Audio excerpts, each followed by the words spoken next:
de fato uma vitória muito boa do Cruzeiro, muito importante nessa disputa do Campeonato Brasileiro, não só por dar ao time a 10ª partida consecutiva de invencibilidade, com várias vitórias nessa sequência, né?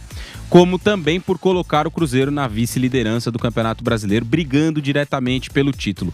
Aliás, que mudança, né? O Cruzeiro passou nesse período todo com o Leonardo Jardim, desde que começou o Campeonato Brasileiro, né? As perspectivas não eram de briga pelo título, com vários problemas internos para serem resolvidos, e todos eles foram a partir do momento em que se apostou no técnico, no treinador e no trabalho que ele pudesse fazer.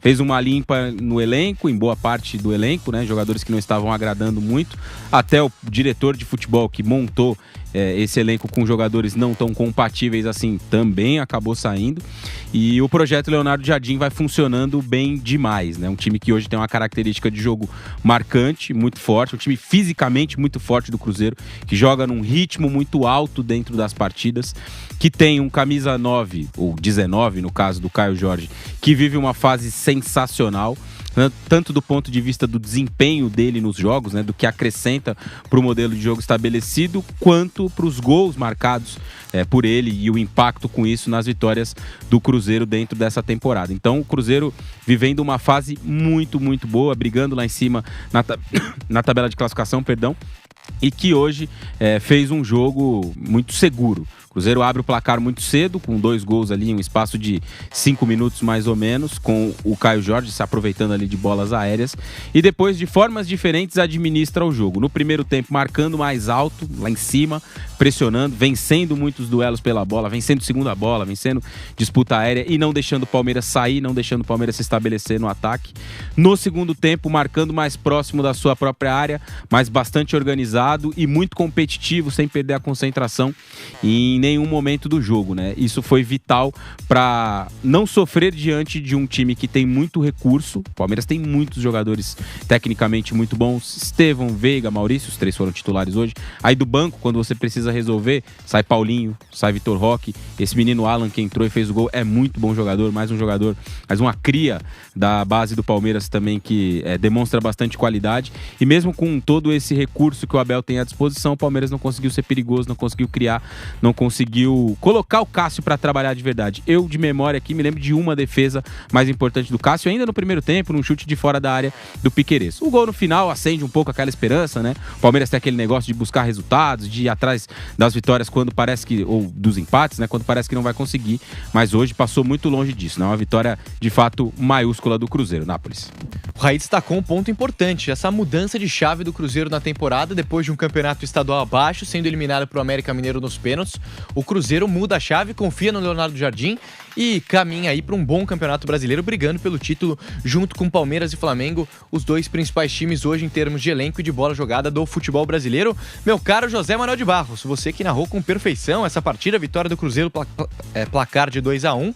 Queria a sua análise, a sua opinião desta vitória muito importante do Cabuloso para cima do Verdão, 2-1, resultado que muda muita coisa também pensando no título do Campeonato Brasileiro, né, Zé? É verdade. Essa derrota do Palmeiras passa muito por ele entrar desatento no jogo. Você não pode entrar contra o Cruzeiro no Mineirão, é só analisar os últimos jogos do Cruzeiro, né? Que entra e vai pra cima. É uma equipe que marca muito forte, é uma equipe muito competitiva, né? E o Palmeiras entrou desatento, entrou desligado no jogo. Quando ele abriu o olho assim, quando ele acordou pra vida, tava 2-0 pro Cruzeiro. O Cruzeiro fez gol a 1 minuto, depois fez outro gol aos 4 minutos, e aí ele jogou com o resultado. Marcando, é uma equipe que marca muito forte, é uma equipe que hoje em dia é muito competitiva, e aí se o Cruzeiro tem uma vantagem desse tamanho, jogando no Mineirão, para você dar a volta por cima, é muito difícil, é muito complicado, né? Principalmente com uma vantagem tão grande, porque 2-0 é uma vantagem muito grande quando você enfrenta o Cruzeiro no Mineirão, casa cheia, com estádio completamente lotado. O Cruzeiro hoje é uma equipe que está levantando o dedo e falando, opa, quero entrar nessa briga pelo título do Campeonato Brasileiro, posso, né? Por que não? É vice-líder do Campeonato Brasileiro hoje, e passa muito, o Raí comentou sobre isso, eu acho que é interessante a gente falar também, pela análise correta, pela leitura correta que o Leonardo Jardim fez em relação ao elenco do Cruzeiro, né? É um elenco mal montado, ele analisou, eu não tenho um time competitivo na mão. Então, fazer time com Dudu, com Matheus Pereira, com Gabriel Barbosa, do jeito que eles querem, o elenco que eles me entregaram, com o Wallace, enfim, o Mateuzinho não, porque ele saiu por contusão, né? Eu acho que quando tiver recuperado, ele até deve voltar. Pode até voltar ao time titular da equipe do Cruzeiro, apesar do Lucas Silva estar numa fase muito boa, uma ótima fase. Acho que a melhor desde que ele voltou a defender a camisa do Cruzeiro. Mas assim, ele fez a leitura e chamou os caras, eu não tenho um time competitivo na mão. Então, o Dudu já foi embora. O Gabriel Barbosa virou reserva, é reserva mesmo, do Caio Jorge. E aí ele teve a coragem de barrar esses caras. Joga Matheus Pereira ou joga Gabigol. Os dois não podem jogar no meu time aqui. E montou esse time que é competitivo, que marca muito forte. Jogador do Palmeiras pegava a bola no primeiro tempo, chegavam 2, 3 jogadores do Cruzeiro em todo momento para fazer a marcação. Então você entra desatento e toma 2 gols relâmpagos, cara, aí como é que você vai virar para cima do Cruzeiro um time que marca tão bem, né? Um time tão competitivo, que não dá espaço, que marca forte, né? Palmeiras teve assim mais finalizações. Teve, mas não é aquela finalização que você fala, cara, como é que pode perder esse jogo, né? O Cássio fez um milagre, fez uma grande defesa, mas não é que fez aquele milagre, marca muito forte, né? Fechadinho o time do Cruzeiro. No primeiro tempo ele teve 10 finalizações contra 6 do Palmeiras. Palmeiras teve 60% de posse de bola, mas o Cruzeiro foi mais perigoso, né? Finalizações no alvo, 2-2 no primeiro tempo. Mas se você vai pro segundo tempo, Palmeiras teve quase 70% de posse de bola, ficou com a bola, rondou a área, Palmeiras buscou o empate no segundo tempo inteiro, né? E o Palmeiras realmente falou, não, tô a bola pra você, tô ganhando por 2-0, eu vou marcar e ver o que você vai fazer, não vou deixar você jogar, vou tentar impedir que você vire o jogo, que a minha vantagem é muito boa. Foram 12 finalizações contra 4 para o Palmeiras no segundo tempo, mas no alvo foram 3 do Palmeiras contra 1 do Cruzeiro. Mas assim, repito, tivemos assim boas oportunidades, bola passando perto da trave, tivemos sim, mas não aquele milagre do Cássio, né? Que milagre o Cássio fez, como é que perdeu esse gol, que chance que o Palmeiras teve. É um time forte o Palmeiras, né? Mas o Cruzeiro soube encarar, sobre duelar contra esse forte Palmeiras aí e mostrou que tá com um time de grande pegada, um time guerreiro, um time que luta muito, um time que marca muito forte, um time que tá aí, que pode fazer uma boa campanha no Campeonato Brasileiro. E repito, como o Palmeiras está se despedindo do Brasileiro e vai pro Mundial, Flamengo também não joga, Cruzeiro vencendo o Vitória na próxima rodada, no dia 12, ele pode fechar essa parada aí antes do Mundial de Clubes na liderança do Campeonato Brasileiro. E daqui a pouquinho a gente vai falar mais sobre esse Cruzeiro, inclusive sobre o Caio Jorge, autor dos 2 gols hoje, que chegou à artilharia do Cruzeiro na temporada, são 10 gols marcados em 2025. Tem jogado muita bola, né? Assumiu a titularidade no lugar do Gabigol e tem dado conta do recado no ataque do Cruzeiro do técnico Leonardo Jardim. Mas antes, ele é o vice-artilheiro do Brasileiro. Arrascaeta tem 9 gols, ele tem 8. Com os 2 gols de hoje. Inclusive, Zé, eu ia puxar essa pergunta logo após um outro assunto, mas eu vou puxar agora já, aproveitando o seu gancho. Hoje, o Caio Jorge é o melhor jogador do Campeonato Brasileiro pra você ou ainda é o Arrascaeta? Acho que ainda é o Arrascaeta. É mais cerebral, né? É um jogador que tem que construir e, além de construir, ele faz gol. Ele é artilheiro do Campeonato Brasileiro. Mas o Caio Jorge tá na briga, sem dúvida alguma. O que o Matheus Pereira foi, né, em anos anteriores aí, é o Caio Jorge, o grande jogador da equipe do Cruzeiro hoje. Sem dúvida alguma é ele. Não se pode nem pensar, cogitar, por exemplo, uma troca do nome Gabigol pelo futebol que o Caio Jorge está jogando. E aí, Raí Monteiro, o momento do Caio Jorge, que tem feito muitos gols aí nas últimas rodadas, desde que assumiu a titularidade desse time do Cruzeiro. Dá pra dizer que é o melhor jogador da competição ou o Arrascaeta ainda tá de fato um pouco à frente? Eu acho que o Arrascaeta tá um pouco à frente, mas é um campeonato muito bom do Caio Jorge. Acho que ele é o melhor atacante do campeonato, né? Se a gente fosse montar aí uma seleção dessas 10 primeiras rodadas, esses 2 nomes estariam, sem dúvida alguma. E o Caio Jorge seria o 9, né? Seria o centroavante. Com o Estevão, claro, que estava no jogo hoje, não foi bem, mas também... O campeonato do Caio Jorge é um campeonato muito bom. E a recuperação também do Cruzeiro, né? Porque... assim, é impossível você não traçar uma perspectiva e não olhar para o panorama da temporada ou do que se planejava para esse Cruzeiro lá no começo do ano E sem olhar para esses personagens, né? Porque quando chega o Gabigol, a expectativa era essa. O Gabigol vai ser o titular, o Caio Jorge pode ser um complemento, podem até jogar juntos em alguns momentos, mas o protagonista vai ser o Gabigol. Essa era a expectativa de muita gente, não tão calçada assim na realidade, porque há muito tempo o Gabigol não joga em alto nível. E o Caio Jorge é um jogador muito jovem, que surgiu lá no Santos, né? Fez aquela Libertadores que o Santos foi vice-campeão, ele era uma peça importante. Depois ele sai para a Itália, vai para a Juventus, depois emprestado por Frosinone, não tem o sucesso que se imaginava. E aí vários aspectos podem contribuir para um jogador não ir bem na Europa. Isso não necessariamente quer dizer que ele não é um bom jogador, porque o cara que vai e volta rápido fica muito com essa marca, né? Ah, voltou porque não é bom jogador, voltou porque não serve para jogar na elite, e às vezes não é isso, né? Existem vários aspectos, como eu disse. E a volta por cima, entre aspas, ou a reviravolta desse panorama com o Caio Jorge sendo titular, começa naquele jogo contra o São Paulo, aqui em São Paulo, empate por 1-1, que inclusive o Caio Jorge marca um gol. Eu estava no Morumbi naquela ocasião, né, e acompanhei a coletiva do Leonardo Jardim de perto, e ele falou que as opções naquele dia, um time muito diferente, que conseguiu empatar num estádio onde geralmente o Cruzeiro perde, se davam pela necessidade de ter um time com mais força física, com mais capacidade de marcação, porque ele também já tinha reclamado em outros momentos de um Cruzeiro que tomava gols muito fáceis, que tinha muitos problemas na marcação. E aí você pode até me perguntar, mas o que isso tem a ver com o Caio Jorge? Tudo, porque a compreensão coletiva ou a mudança do ponto de vista de time do Cruzeiro tem um impacto direto no rendimento do centroavante, do cara que joga mais adiantado, né? É uma construção de time, não é lá um cara que vai resolver o jogo às vezes. Então, arrumando o problema lá de trás, passando pelo meio campo e chegando ao ataque, o Leonardo Jardim conseguiu formatar um time melhor, mais competitivo, mais sólido, que encaixou essa sequência de vitórias e que deu ao Caio Jorge a possibilidade de brilhar com gols em jogos seguidos, né? E muito dentro da característica dele. É um jogador de mais movimentação, que abre espaço, que sai da área, que puxa a marcação. Ele não é um cara que vai ficar dentro da área, um 9, que vai ficar esperando uma bola lançada, um cruzamento. Embora ele tenha feito hoje 2 gols de centroavante, né? Um gol de um toque na bola, ele não é esse tipo de jogador especificamente, né?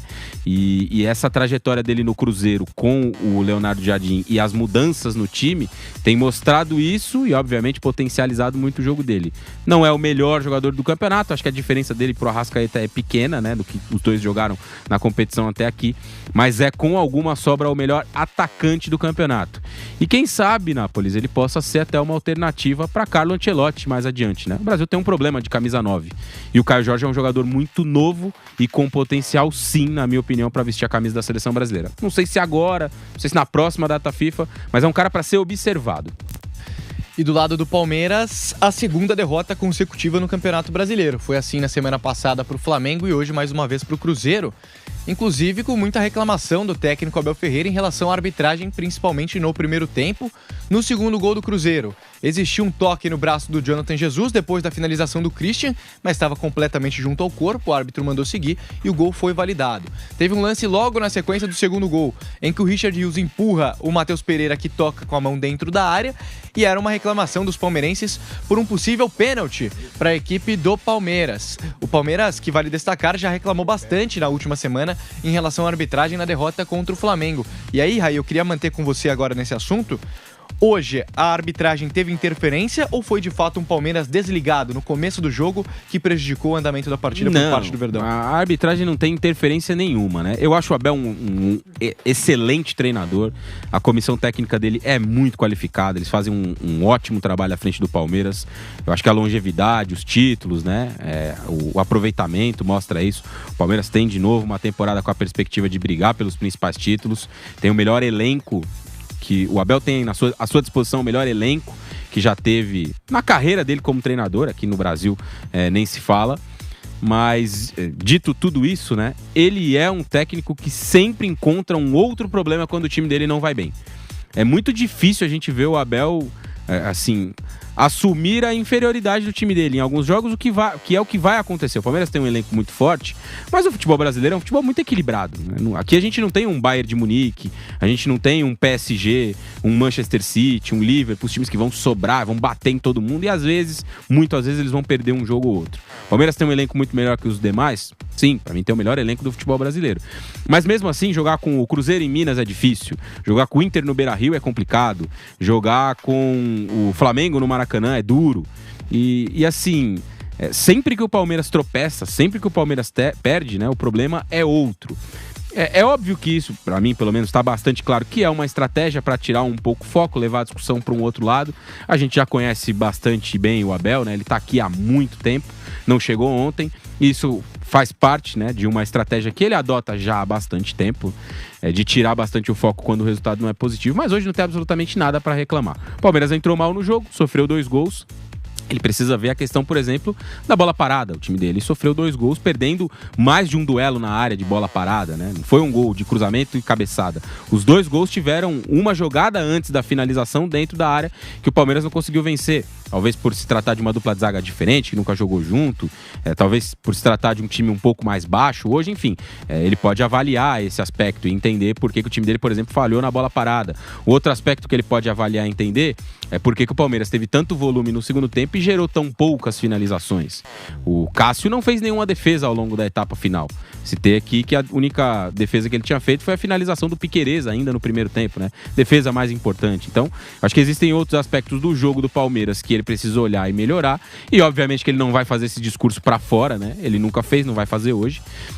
Do que ficar olhando para questões de arbitragem, né? Hoje até, de gordo, ele chamou o quarto árbitro porque o time dele estava perdendo, né? Então é um pouco demais, né? Toda vez que o Palmeiras perde, o problema é sempre outro e nunca o time dele que foi pior ou o adversário que foi muito superior. Mais uma vez foi assim, né? Não foi nada muito novo que a gente observou nessa reclamação do Abel. E ainda sobre esse time no Palmeiras, meu caro José Manuel de Barros, hoje o jogo marcou a despedida do Estevão do futebol brasileiro, vamos dizer assim. O Estevão tem contrato com o Palmeiras até agora, o meio do ano, depois vai para o Chelsea por ter completado já 18 anos, já está vendido há mais de um ano. E hoje ele se despediu do Campeonato Brasileiro. Já tinha sido assim, na quarta-feira, se despedindo do torcedor do Palmeiras no Allianz Parque contra o Sporting Cristal pela Copa Libertadores. E hoje, o último jogo pelo Campeonato Nacional, porque o Palmeiras não joga a 12ª rodada do Campeonato Brasileiro antes da Copa do Mundo de Clubes. Agora vai direto para o Mundial. O próximo jogo é contra o Porto no dia 15 de junho. E o Estevão se despedindo do futebol brasileiro. Uma joia que surgiu no Palmeiras recentemente, eu falo aqui na Jovem Pan com constância, né? Nós, repórteres que fazemos jogos atrás do campo, o Estevão é, para mim, um jogador tecnicamente mais habilidoso do futebol brasileiro, pelo menos que eu já vi jogar ali atrás da meta. E o Estevão hoje fez a sua despedida do futebol brasileiro, Zé. Então, é um jogador que não tem reposição, né? Vai demorar para o Palmeiras encontrar um jogador desse mesmo nível. O Palmeiras é um time muito bom, reforçou a equipe de uma forma correta, investiu bastante para essa temporada. Jogadores na mão, o Abel tem jogadores importantes, por exemplo, o Paulinho entrou no segundo tempo hoje, claramente não está ainda na melhor forma dele, nem técnica, nem física, sem dúvida alguma, mas é um jogador. Vitor Roque também não joga o que se espera dele, então precisa de tempo, é um jogador muito novo também, mas imagina, é um jogador de grande potencial. Rafael Veiga é muito bom, Maurício é muito bom, enfim, os volantes todos são bons na equipe do Palmeiras. Material humano, time, o Palmeiras tem, mas o Estevão é o cara diferente, é o cara para desequilibrar. Hoje não conseguiu desequilibrar, nem mesmo quando o Kaique tomou o cartão amarelo, ele não jogou, ele não conseguiu tirar o Kaique do jogo, né? O Kaique também não é bobo, fez uma grande partida, o lateral esquerdo do Cruzeiro, mas é um jogador, o Estevão, mas é um jogador que é esperança para a seleção brasileira, não é? Foi pro Palmeiras até agora, tá indo embora. No Mundial, talvez, ainda defende o Palmeiras. É esperança para a seleção brasileira. Se eu sou o Ancelotti, já coloco ele ali no meu campo. Quem que vai jogar ali onde estaria o Neymar, por exemplo? Bota o Estevão para jogar ali, mais pelo meio. Eu acho que ele deveria ser titular, inclusive, jogando na seleção brasileira. Hoje não fez aquela partida, tem a questão emocional, né? Ele deve estar pensando, minha despedida aqui do Campeonato Brasileiro, aquela coisa toda, né? Mas é um jogador diferente. E esquece, vai substituir ele à altura? Não tem como. Mas no futebol, às vezes, o coletivo, Cruzeiro, por exemplo, tirou o Gabriel Barbosa, que era o jogador para ser o diferente do time. Não sei por que também a gente pensa isso, faz 2 anos que ele não é diferente pra nada, né? Botou ele no banco ali e vamos agora com o Caio Jorge, que tá fazendo a parte dele direitinho. Então, mas o coletivo do Palmeiras, que tem um grande treinador, então tem um elenco muito bom, é um ótimo elenco, aliás, é bem possível. Até o Alan entrou e meteu um belo gol ali, que, né, tirando do goleiro, jogando no canto, chegou na cara do goleiro com frieza, botou na rede, marcou, enfim. Time bom o Palmeiras tem. Torcedor deve estar preocupado que nos confrontos diretos recentes, pegou o Flamengo em casa, perdeu. Pega o Cruzeiro fora, perdeu de novo. Então o torcedor deve estar meio com a pulga atrás da orelha. Mas ele sabe que vai ter um time competindo por esse título até as últimas rodadas, ou até o final do Campeonato Brasileiro. Essa ganha, perde, não sei o quê, há momentos de oscilação, até o Palmeiras oscila, não é? Mas vai ser competitivo até o final no Brasileiro, na Libertadores, na Copa do Brasil, enfim. E os torcedores do Cruzeiro brincam aqui no chat do YouTube Jovem Pan Esportes que hoje o Estevão ficou no bolso do Kaique. Foi muito bem mesmo o Kaique, lateral esquerdo da equipe do Cruzeiro. Muito bom jogador o Kaique. Muito bom jogador, menino jovem. Fez com que o Cruzeiro negociasse o Marlon, né? Na temporada passada, o William e Marlon fizeram os dois um grande Brasileirão. Talvez o Cruzeiro tenha tido durante muito tempo no Brasileirão a melhor dupla de laterais, né? Você pode destacar outros aqui, um na esquerda, o outro na direita, mas uma dupla de laterais, acho que o Cruzeiro teve a melhor no Campeonato Brasileiro do ano passado. E nesse ano, em vários momentos, jogou sem os dois, né? O Marlon foi embora, foi jogar no Grêmio, e em alguns momentos o William foi reserva do Fagner nessa temporada, né? Então, assim, o Cruzeiro tá bem servido para esse setor e esse garoto, Kaique Bruno, é muito bom jogador. O Cruzeiro tem um trabalho muito interessante de base, né? O Fernando Seabra passou por lá durante bastante tempo, antes de treinar o time de cima, agora tá no Bragantino, também fazendo um grande trabalho. E o Cruzeiro recentemente fez final de Copinha, fez final de Campeonato Brasileiro Sub-20 também, contra o próprio Palmeiras, né? Final da Copinha contra o Corinthians, final do Brasileiro contra o Palmeiras. E tem uma molecada boa aí que está sendo revelada e utilizada na equipe principal. O Kaique é um bom exemplo nesse sentido. Exatamente, Cruzeiro que tem alguns jogadores da base aí no seu elenco, como o caso do outro Kaique, o Kaique Kendi, que hoje estava no banco de reservas, o camisa 70 do Cabuloso.